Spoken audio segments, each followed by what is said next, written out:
And it's with joy that we will be together here today.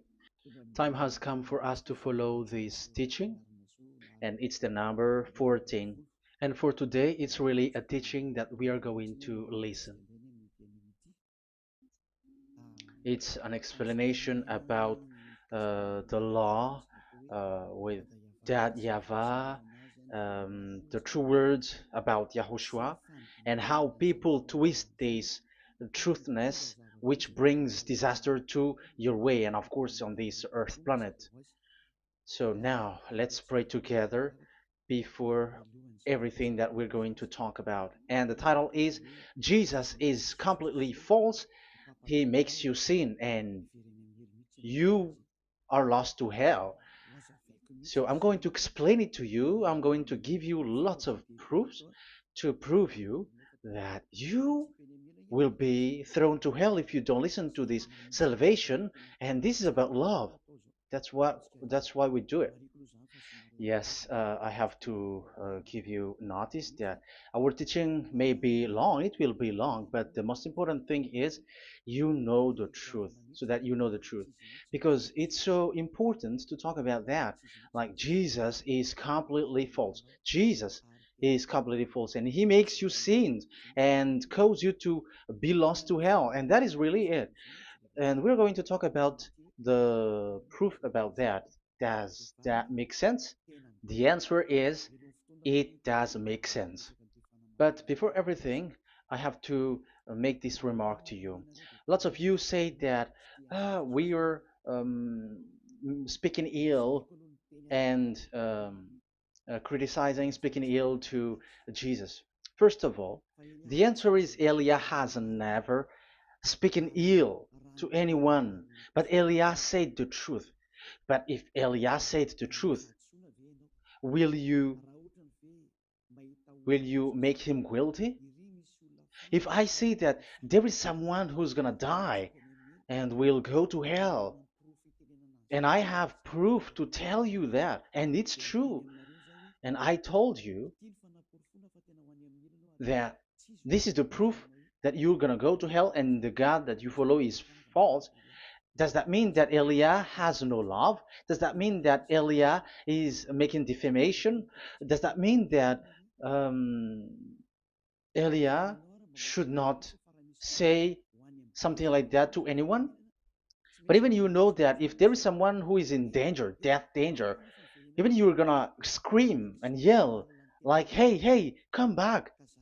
You're gonna die there." And that is a normal reaction uh, for normal people, and that's what I did. So it's a normal reaction of Elia when I see someone heading on to the hell, I call you. So I call you to make you conscious, come back. Because the truth is, it's the devil who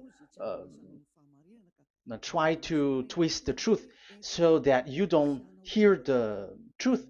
So if they somehow find a point to provoke you and to make you upset, that what makes devils to you. So I am advising you, listen to the truth. In case this is the last moment that we can talk and you will not meet me anymore and you're going to regret. That's why I say that today's teaching is going to be a bit long, so listen carefully. I'm going to explain you in detail what is needed and all about you so that you are not deceived anymore by these false gods, so don't be deceived anymore. These 2000 years is enough to kill you to hell. That is enough.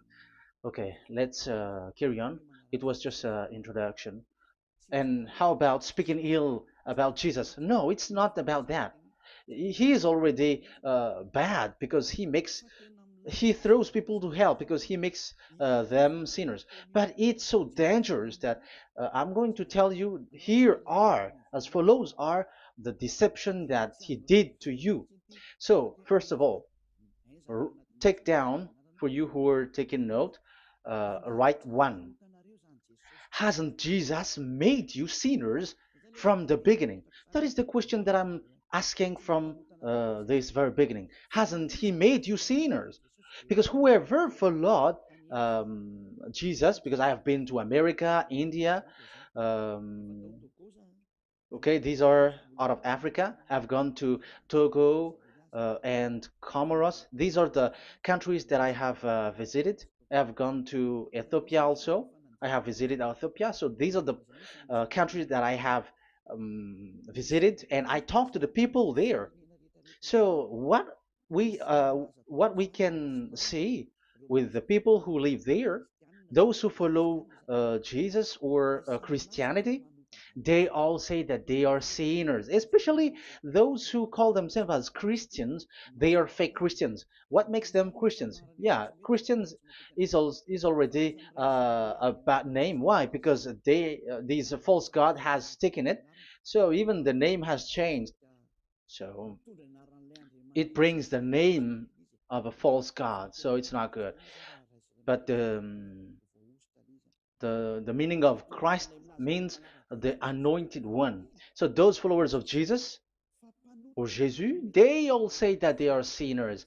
And the headquarters of these churches for a Roman Catholic, it's in Vatican in Italy, and for Protestant, it's in England, and now it's America who becomes the headquarter because he is it is the greatest.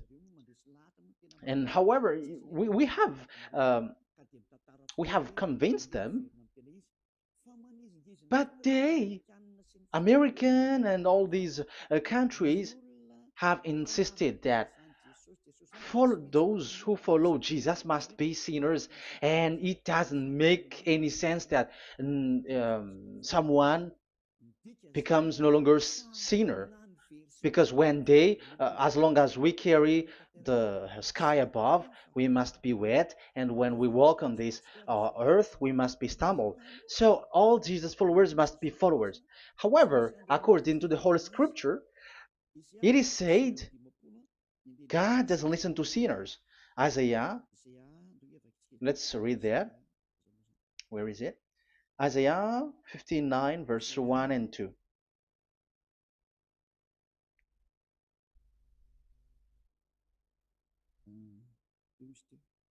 Where is it again?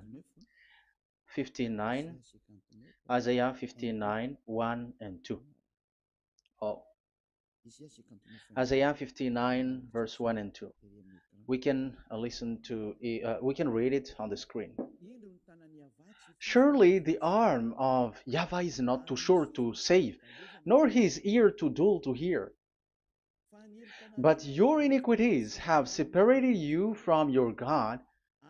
Your sins have hidden his face from you so that he will not hear. According to the Holy Scripture, it's so straightforward. This God doesn't listen to sinners. Even the prophet has said that this God of Abraham doesn't listen to sinners. It's the God of Abraham who says he doesn't listen to sinners. So a question for you who are listening: who have listened to you? You who say that you pray, and you who say that you everybody sins, so who have listened to you?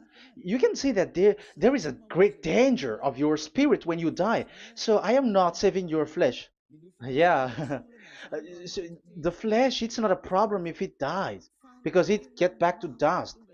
But why Elias speak to you is so that your spirit live forever. And if you want to save it, you don't save the flesh, because it must get back to dust, and there is no solution for that because it is doomed forever. But if you want to save something, save the one who will be saved forever, or the one who will be lost forever. So save your spirit.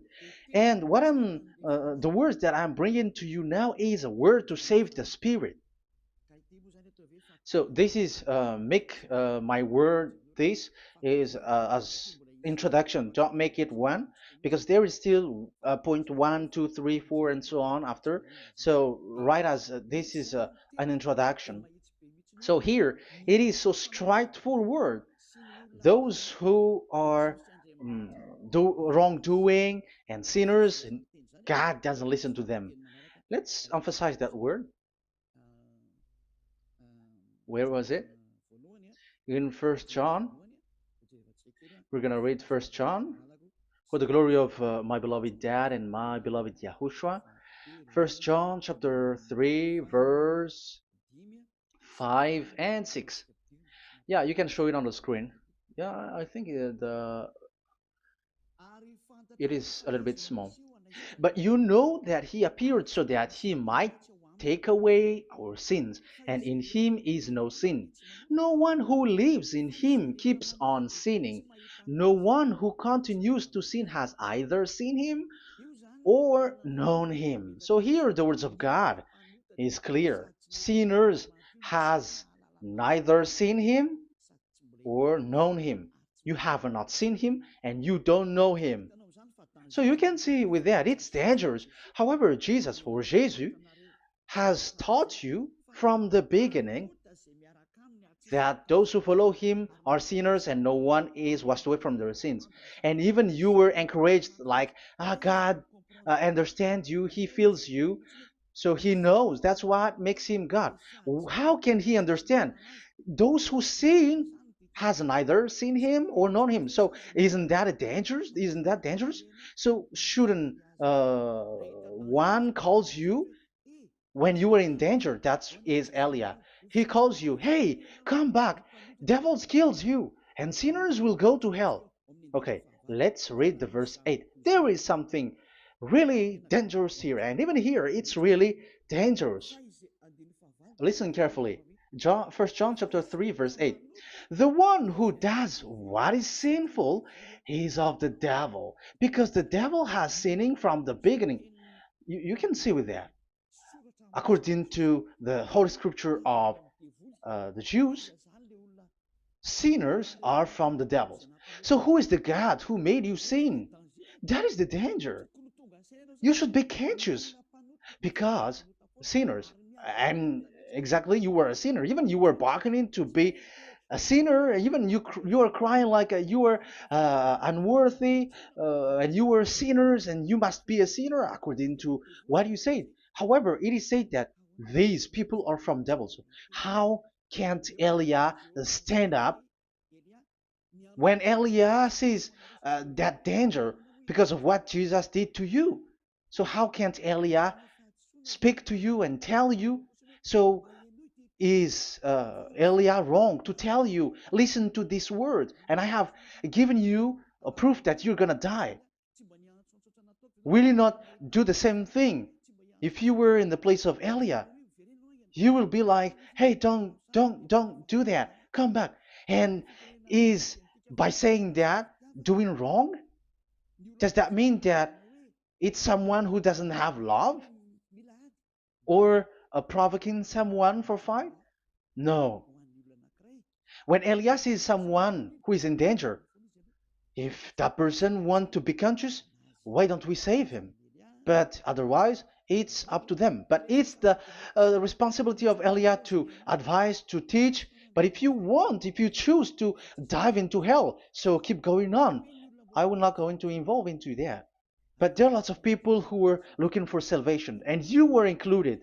You who are listening to me, there are lots of people who are looking for salvation, and I wish that you were among those people. So, how can't I stand for those people who are looking for that salvation? Because we don't know who is wishing that, and even sometimes it is people that you completely don't know their intention that they will be saved. So I am telling you, I am advising you, don't put that in your mind anymore. Like I am defaming or something like that. I'm criticizing. That is also an attitude from devils. So they bring it so that you don't listen to the to Elia when he comes to save you. Here is